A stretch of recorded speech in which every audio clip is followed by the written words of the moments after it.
Hey everyone, welcome back. Today we're exploring one of the most powerful, overlooked, and deeply human stories from the life of Saint Francis of Assisi. A moment when heaven intervened not through thunder, not through miracles of nature, but through something much quieter. The healing of a broken heart. This is the story of a man who could not forgive. And the night God sent Francis to set him free. There was a small Umbrian village nestled between the hills, a place where vineyards stretched across the slopes, and where the bells of the local church echoed every morning. From the outside, it was peaceful, the kind of village where children played barefoot, and the old men carved stories into the wood benches outside the tavern. But inside one small workshop, a storm had been raging for years. The people knew the workshop well. It belonged to Matteo, a craftsman who once carved crucifixes so lifelike that priests said they drew tears from the faithful. But lately, Matteo's hands had changed. Where he once shaped wood gently, his chisel now struck with force. Where he once hummed hymns, now only silence remained. The villagers whispered to one another. He used to smile. He used to speak kindly. Ever since his brother died, he has lived in shadows. You see, Matteo's brother, Paolo, had been killed in a dispute over farmland. The man responsible, a wealthy landowner, had bribed his way out of the punishment. Justice never came. Paolo's death left a wound in Matteo that did not bleed outward. It bled inward. And every day since, Matteo had carved his sorrow into wood. Despite the weight on his heart, Matteo still attended Mass. He still knelt when the Eucharist was raised. He still prayed when the bells rang. But he could not speak the prayer Christ taught. Every time the words rose in the liturgy. Forgive us our trespasses, as we forgive those who trespass against us. Matteo felt a wall rise inside him. He stopped talking to neighbors. He stopped visiting friends. He worked late into the night to distract himself from the ache he didn't know how to escape. He kept the door of his heart locked. And with enough time, he forgot how to unlock it. But God had not forgotten him. Meanwhile, in Assisi, Saint Francis was praying with Brother Leo near the portiuncula. The moon was hidden behind clouds, and the only light in the chapel came from a single candle that flickered with each breath of wind. Francis prayed with intensity, not loud, but deep. He always prayed that way, as if listening for something beyond the silence. Hours passed. Then suddenly, Francis stopped. Brother Leo watched as Francis raised his head and whispered. There is a man in great danger. Not of death, but of despair. Christ desires him to be free. Francis didn't explain. He didn't gather belongings. He simply stood and walked out into the night. Brother Leo followed him, almost running to keep pace. Francis's steps were purposeful, guided by something unseen. They walked along the hillside path, past vineyards and olive groves, until the moon finally broke through the clouds, lighting their way. They traveled for hours, until the lights of a village appeared in the valley. Francis slowed. He turned to Brother Leo and said, "Here." The village was quiet, every window dark. Except one. A thin, trembling light shone from a workshop at the end of the street. Francis approached and knocked once, gently. Inside, Matteo sat hunched over his workbench.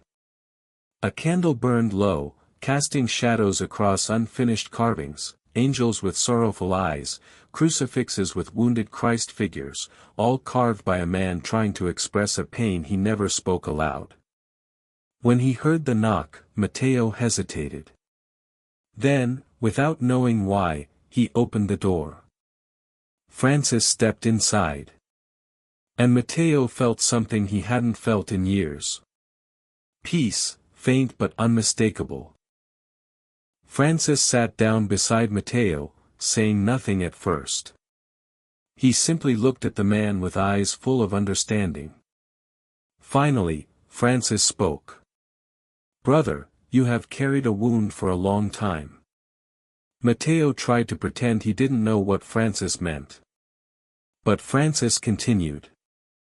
"Your heart has grown tired, not from work, but from holding something you were never meant to carry alone." Matteo clenched his hands. "You do not know what happened," he said, bitterness rising in his voice. Francis replied softly. "I know that your brother was taken from you unjustly. I know the man who did it walks freely. And I know that you have imprisoned yourself in a grief deeper than his grave." Matteo's breath shook. "How can I forgive a man like that? Tell me, Holy Francis, how? Should I pretend my brother's life meant nothing?"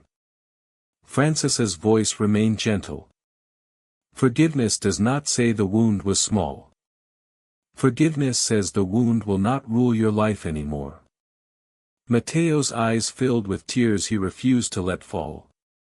"If I forgive him, then what do I have left of my brother?" Francis leaned closer. "Your brother does not live in your anger, Matteo. He lives in your love. Honor him by living, not by dying slowly inside." The candle flickered. For the first time, Matteo allowed himself to cry. Not the sharp tears of anger, but the slow, heavy tears of release. Francis placed a hand on Matteo's shoulder and whispered. "Christ forgave from the cross. Forgiveness is not weakness. It is the victory of love over death." Matteo shook his head. "I don't know how to forgive." Francis answered. "Then begin by asking for the desire to forgive. God will supply the rest."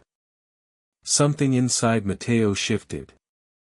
As if a door long sealed had finally been touched by grace. Francis invited Matteo to pray. They knelt on the workshop floor among wood shavings and unfinished carvings. Matteo whispered. "Lord, I cannot forgive. But help me want to forgive." It was not eloquent. It was not poetic. But heaven heard it. At that moment, Matteo felt something warm move through him. A loosening, a softening, a quiet miracle. He later said it felt as though God himself had placed a hand upon the chains around his heart. And the metal began to crack. By dawn, the entire village noticed something strange. Matteo, the silent, bitter craftsman, was outside sweeping his doorstep, humming a hymn no one had heard him sing in years. He walked to the man who had wronged him. His steps were steady, not from anger, but from a strength he didn't know he had. The man froze when he saw him. But Matteo simply said, "I forgive you." Those words changed them both. The man wept. And Matteo walked away lighter than he had been since his youth. When Francis returned to Assisi, he told the brothers. The greatest miracle is not that wolves bow or lepers are healed.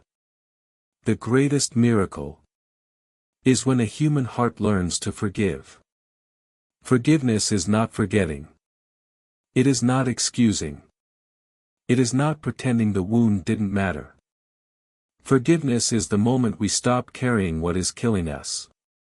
It is the moment we step down from the cross we've built for ourselves. Saint Francis understood what many of us forget. The heaviest chains are the ones wrapped around the heart. And God breaks them only when we let Him. Matteo's story reminds us that even when forgiveness feels impossible, God can make it possible.